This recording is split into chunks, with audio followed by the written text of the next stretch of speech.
Está muy buena y nos falta un pedacito, que si nos sueltan la plática que falta para las 4G, vamos a llegar muy fácil y muy bueno al Hey Festival. Le cuento que el Hey Festival en Colombia empezó este fin de semana y empezó en Jericó, que es el suroeste de Antioquia. El Hey Festival fue 19, 20 y 21 en Jericó. Sigue mañana aquí en Medellín, 22 y 23 en Medellín, y ya después se va para Cartagena, 25, 26 y 27. Pues uno de los grandes invitados, de los invitados más importantes a este Hey Festival, es precisamente el escritor español Javier Moro. Él presenta en esta oportunidad una obra, pues aquí lo hemos tenido con varias obras, por ejemplo, Mi pecado fue la última obra que presentamos de él, pero él presenta una obra que se llama Nos quieren muertos.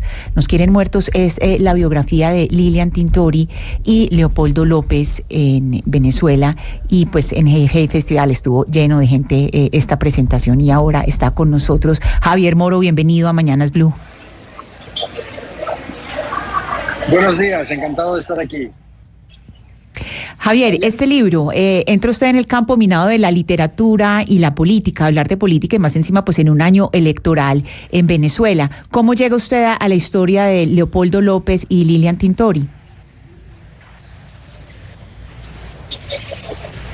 Bueno, año electoral habrá que verlo, porque la gente que está en el poder en Venezuela no creo que quiera soltar el poder, y ya han demostrado de muchas maneras que saben perfectamente robar ese poder, ¿no? Pero bueno, yo no he hecho un libro político en el sentido de que no es un panfleto. Yo no he hecho una historia, un libro de análisis de política de Venezuela ni nada. Yo he contado la aventura humana de una familia sometida a una persecución despiadada. Es lo que me ha interesado. Y el personaje principal, Leopoldo López, es alguien que tuvo el valor hace justo 10 años de entregarse al enemigo, digamos, cuando estaba siendo perseguido, y rechazar el avión que el propio Diosdado Cabello le ofrecía para salir del país. O sea, él fue un hombre capaz de sacrificar su bienestar personal por el interés general, por ser consecuente consigo mismo. Y eso tiene un valor grande, eso le honra, y eso hace que sea un personaje especialmente interesante, aparte que la historia que tiene es una especie de thriller. Es que lo que han vivido, si lo hubieran inventado, no se lo hubieran creído. Claro, Javier, este no es el primer libro, no es la primera novela histórica exitosa que usted escribe. Y como esta nos toca tan de cerca, por cuenta de que Venezuela es nuestro país vecino, quiero preguntarle cómo fue el proceso de investigación, precisamente, de esta novela que pues es una novela de acción, que es real y que cuenta hechos que son, que evidentemente sí sucedieron. ¿Cómo fue el proceso? ¿Cuánto duró? ¿Quiénes fueron sus fuentes para construir esta novela histórica? Las fuentes fueron la historia de ellos, porque yo quería contar su verdad. Entonces, hubo un pacto no escrito entre la familia López y yo. Ellos tenían mucho miedo de que yo manipulase también lo que me podían contar. Y yo tenía miedo de que no me contasen la verdad. Entonces, el pacto fue, me contáis la verdad y yo os muestro lo que hago antes de la publicación. Y bueno, pues fue un proceso lento, donde yo hacía más el papel de psiquiatra casi que de escritor. Yo he tenido a Lilian Tintori llorando en mi despacho todos los lunes durante 1 año y medio. ¿Por qué? Porque lloraba, yo creo que dándose cuenta del peligro que había pasado. Cuando tú vives el peligro y la situación, estás en tal tensión, porque tienes que sobrevivir, que no te paras a pensar, porque si piensas entonces te derrumbas. Pero ya cuando ha pasado el peligro, ella se encontró en el exilio en España, ahí ya se derrumbó. Digo, uy, Dios mío, lo que podía haberme pasado.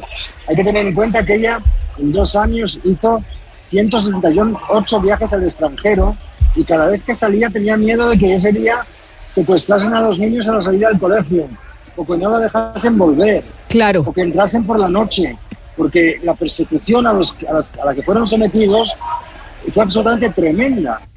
Javier, ¿cómo perdóneme la interrupción, ¿cómo fue el contacto con la familia López?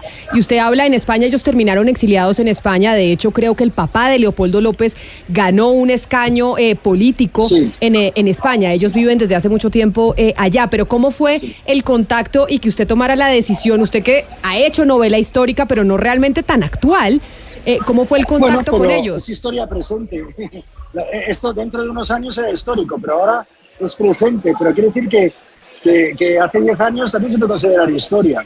El caso es que yo conocí a Leopoldo nada más llegar él al exilio, estaba muy desorientado, él no quería haber salido de Venezuela, tuvo que salir por las circunstancias, sabía que su capital político iba a ser destrozado, las redes chavistas constantemente emitían y siguen emitiendo bots para desacreditarle, para difamarle, y ahí él se veía completamente desarmado en el exterior, ¿no?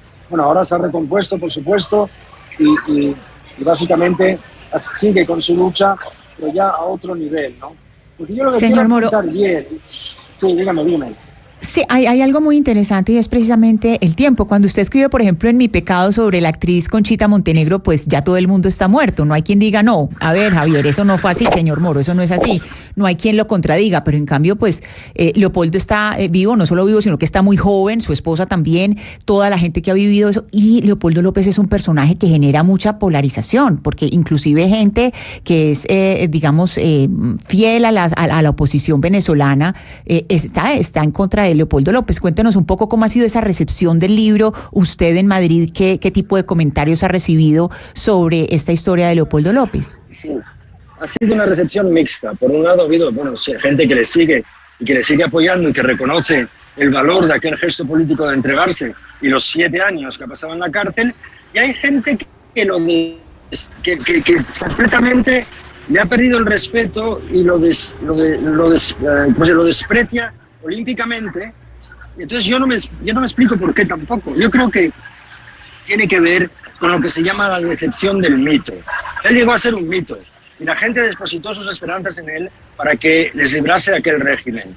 No lo consiguió, pero estuvo muy cerca de conseguirlo. Casi lo consigue y pagó por ello un precio muy caro. Pero al no conseguirlo, aquella adoración, digamos, aquella veneración se tornó en odio. Y hoy mucha gente de la oposición le detesta, y a mí me lo dicen: ¿cómo se ha atrevido usted a escribir la historia de este tipo que se pega la gran vida en España, que ha robado, que no sé qué? ¿Pero usted qué dice? Primero, no hay ningún exiliado que se pegue la gran vida, porque el exilio no se escoge, se es impuesto. Segundo, ¿qué dice usted de que ha robado? ¿Pero dónde están las pruebas? ¿De qué habla? Claro, pero don Javier, ahí lo interrumpo para hacerle la última pregunta, porque sí es cierto que detrás de, no Leopoldo López, pero sí, por ejemplo, la madre, hay una acusación sobre malos manejos en Monómeros, una empresa colombo-venezolana. La consulta es, en medio de esa investigación que usted hizo, ¿Leopoldo López y Lilian Tintori reconocieron algún error cometido políticamente hablando? Hombre, claro, muchos. Ellos reconocen muchos errores de caminar. Ellos han reconocido, es su verdad lo que yo cuento en el libro. Que además es un poco la verdad de los 7 millones que han tenido que salir de ese país. Pero sí hay autocrítica. Ellos han equivocado en muchos momentos. Él no llegó, él estuvo cerca pero no llegó. Porque Guaidó también ha sido una creación de él. Y no era una mala movida, como se dice. No era una mala operación. Lo que pasa es que fallaron. Y claro que cuentan por qué fallaron. Como fallaron antes también, en los primeros tiempos de la oposición. Eso está contado en el libro. El libro, a ver, este no es un libro que va de derechas y de izquierdas. La cosa ya sublima completamente esa diferencia. Aquí estamos hablando de los que están del lado de la libertad y los que están del lado de la autocracia. Y eso es una batalla que no solo se libra en Venezuela, se libra en el mundo entero. Porque nos quieren muertos también los dictadores como Putin, como el Ayatollah Khamenei, como Xi Jinping, como Canel, toda esa banda de gobiernos vándalos, valga la redundancia, que representan las autocracias, nos quieren muertos a todos los que creemos en un régimen de división de poderes, en un régimen democrático, en un Estado de Derecho. Y hoy la lucha se sitúa en ese escenario. Ya no es el escenario de la derecha y la izquierda, porque dígame usted, el gobierno de Venezuela, ¿qué tiene de izquierda cuando ha empobrecido el país de una manera absolutamente demostrable y clara?